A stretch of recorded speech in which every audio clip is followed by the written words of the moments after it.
Hello everyone, welcome back to my channel. Hopefully आप सब अच्छे होंगे। टेस्ला के सीईओ इलॉन मस्क ने वर्ल्ड में नेक्स्ट रिसेशन की बात कही है। इसके चलते उन्होंने अपनी कंपनी में 10% एम्प्लॉइज के ले ऑफ के लिए भी कहा है। इसके साथ साथ हर एम्प्लॉय को ये भी बोला गया है कि अब आपको ऑफिस से काम करना होगा और अगर आप ऑफिस नहीं आएंगे तो आप ये समझ लिए जाएंगे कि आपने रेजिग्नेशन डाल दिया है। इसके साथ साथ ये भी बोला गया है कि हर एम्प्लॉय को ऑफिस में मिनिमम 40 आवर्स पर वीक देने ही होंगे। जैसे ही ये न्यूज आई, टेस्ला का स्टॉक उस दिन 9.2% गिर गया। स्टॉक के प्राइसेस अफेक्ट होने के बाद इलॉन मस्क का एक और स्टेटमेंट आया कि ये जो कट ऑफ वाली बात है ये सब एम्प्लॉयज के लिए नहीं है, ये सिर्फ व्हाइट कॉलर वर्कर्स के लिए है। अब मैं आपको बता दूं कि व्हाइट कॉलर वर्कर्स कौन होते हैं।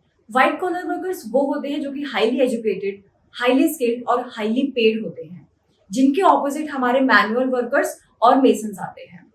तो उनके अकॉर्डिंग जो भी ले ऑफ हो रहा है वो सिर्फ व्हाइट कॉलर वर्कर्स का होगा और जो ईवी सेक्शन में, बैटरी या फिर कार सेक्शन में काम करते हैं उनकी हायरिंग अभी भी वैसे ही चलती रहेगी। इलॉन मस्क ने पहले भी ऐसी कई बड़ी स्टेटमेंट्स दी हैं और इवेंचुअली खुद को सही प्रूव भी किया है। इसका सीधा साधा एग्जाम्पल आप ईवी यानी कि इलेक्ट्रिक व्हीकल का ले सकते हैं।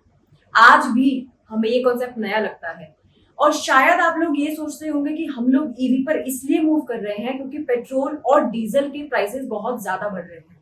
ये भी एक रीजन है, लेकिन दूसरा और सबसे important reason, within the span of next 40 to 50 years petrol और डीजल की शॉर्टेज एक्सपेक्ट की जा रही है। जिस स्पेस पर हम इन रिसोर्सेज को यूज कर रहे हैं और हमारी पॉपुलेशन लगातार बढ़ती जा रही है, हमारी डिमांड इन चीजों को लेकर इतनी बढ़ रही है कि इसका जो स्टॉक है वो अब धीरे धीरे धीरे धीरे कम होता जा रहा है। इलॉन मस्क ने यही सब चीजें 2003 में सोची थी और ईवी का कॉन्सेप्ट लेकर आए थे। उनके अकॉर्डिंग कि फ्यूचर में फॉसिल फ्यूल की शॉर्टेज होगी और अपनी मूविंग को कंटिन्यू रखने के लिए हमें एक ऑल्टरनेटिव लाना पड़ेगा। इलॉन मस्क का दूसरा एग्जाम्पल उनकी कंपनी स्पेसएक्स है। स्पेसएक्स का मिशन है मार्स को अफोर्डेबल तरीके से ह्यूमंस के लिए हैबिटेबल बनाना। अब जैसे ही ये प्रोजेक्ट थोड़ा सक्सेसफुल होता दिखा तो इस दुनिया की बड़ी कंट्रीज जैसे कि यूएसए, चाइना, यूएई और इंडिया भी पीछे नहीं है। इन्होंने अपने मार्स पर मिशन भेजे। तो अब बात करते हैं कि रिसेशन होता क्या है और क्यों इलॉन मस्क और कुछ बड़ी ऑर्गेनाइजेशंस जैसे कि वर्ल्ड बैंक इसके बारे में बात कर रही है। रिसेशन एक कंट्री का वो पीरियड है जिसमें कि 2 क्वार्टर मतलब 6 महीने के लिए उसकी जीडीपी कॉन्टिन्यूसली गिरती रहती है। अब ये सिर्फ एक फैक्टर है जो कि हाईलाइट किया जाता है, लेकिन इसके और भी कई फैक्टर्स हैं। इसका दूसरा फैक्टर है रियल इनकम का गिरना, तीसरा फैक्टर है अनएम्प्लॉयमेंट का बढ़ना, चौथा फैक्टर है इंडस्ट्रियल प्रोडक्शन और रिटेल सेल्स का कम होना और लास्ट फैक्टर होता है कंज्यूमर स्पेंडिंग का कम हो जाना। वर्ल्ड बैंक के अकॉर्डिंग एनर्जी जैसे कि गैस, कच्चा तेल और अदर सोर्सेस, इनके प्राइसेस का बढ़ना एक ग्लोबल रिसेशन के लिए इनफ है। तो आप खुद सोचिए कि हमारे इन रिसोर्सेज पर इतनी डिपेंडेंसी है कि इनके प्राइसेस शूट होने पर पूरी दुनिया एक रिसेशन की तरफ जा सकती है। आज की डेट में फूड से लेकर फर्टिलाइजर तक हर चीज का प्राइस बढ़ रहा है और इसका main reason ongoing Russia Ukraine war है और कुछ हद तक एक फैक्टर इसका कोविड पेंडेमिक भी है। लास्ट ग्लोबल रिसेशन 2007 से 2009 के बीच में आया था, जिस टाइम पर बहुत लोगों की नौकरियां गई, बहुत सारे बिजनेसेस को लॉस हुआ और स्टॉक मार्केट भयंकर गिरी। तो क्या अब हम एक दूसरे ग्लोबल रिसेशन की तरफ जा रहे हैं? वर्ल्ड बैंक ने ये वार्निंग दी है कि रशिया यूक्रेन वॉर इस ग्लोबल रिसेशन का एक बहुत ही प्रोमिनेंट फैक्टर बन सकता है, क्योंकि Russia wheat, fertiliser, fuel, gas इन सब का एक बहुत ही बड़ा एक्सपोर्ट हब है और उस पर सैंक्शंस लगने की वजह से पूरे वर्ल्ड में इसका इम्पैक्ट देखने को मिल रहा है।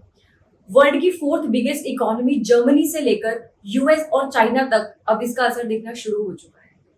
चाइना की जीडीपी ग्रोथ स्ट्रिक्ट कोविड-19 रिस्ट्रिक्शंस की वजह से बहुत ज्यादा गिर गई है। उसकी रिटेल सेल्स 11% तक फेल कर गई है और इंडस्ट्रियल प्रोडक्शन 3% डाउन है और अनएम्प्लॉयमेंट बहुत ज्यादा बढ़ गई है। यूएस में इंटरेस्ट रेट काफी बढ़ गए हैं और उसने अपनी मॉनेटरी पॉलिसी को भी टाइट किया है अपनी इन्फ्लेशन को डाउन करने के लिए। यूरोप के एक रीसेंट सर्वे में ये पता चला है कि ब्रिटेन के लोग एक मील को स्किप कर रहे हैं ताकि वो रोज खाना खा सके और यूके की इन्फ्लेशन इस समय उसके 40 साल की हाईएस्ट पॉइंट पर है। इंडिया में भी फूड प्राइसेस बढ़ते जा रहे हैं, जिसकी वजह से इंडिया एक क्राइसिस की तरफ जा रहा है।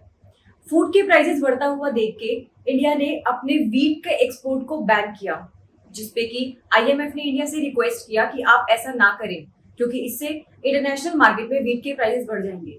लेकिन इंडिया ने अपने कंट्री को प्रायोरिटी देते हुए आईएमएफ की बात नहीं मानी और लेटर ऑन उसने शुगर को भी बैन किया, ताकि वो अपनी कंट्री में पैदा हो रही शुगर केन को इथेनॉल प्रोडक्शन के लिए यूज कर सके, जिससे कि दूसरी कंट्री के ऑयल इंपोर्ट से उसकी डिपेंडेंसी कम हो सके। इंडिया का शुगर और वीट एक्सपोर्ट को बैन करना, मलेशिया जैसी कंट्री का चिकन को बैन करना, ये एक इंटरनेशनल लेवल पर फूड इनसिक्योरिटी का कंसर्न बन चुका है, क्योंकि ये एक्सपोर्ट बैन होने से बहुत सारी कंट्रीज में फूड इनसिक्योरिटी क्रिएट हो गई है, स्पेशली नॉर्थ अफ्रीकन कंट्रीज और मिडिल ईस्ट जैसी कंट्रीज में, क्योंकि ये कंट्रीज हमारी कंट्री पर बहुत हेवीली डिपेंडेंट है अपने फूड इंपोर्ट के। इस ग्लोबल रिसेशन में एक हाईलाइट फिशिंग की भी है।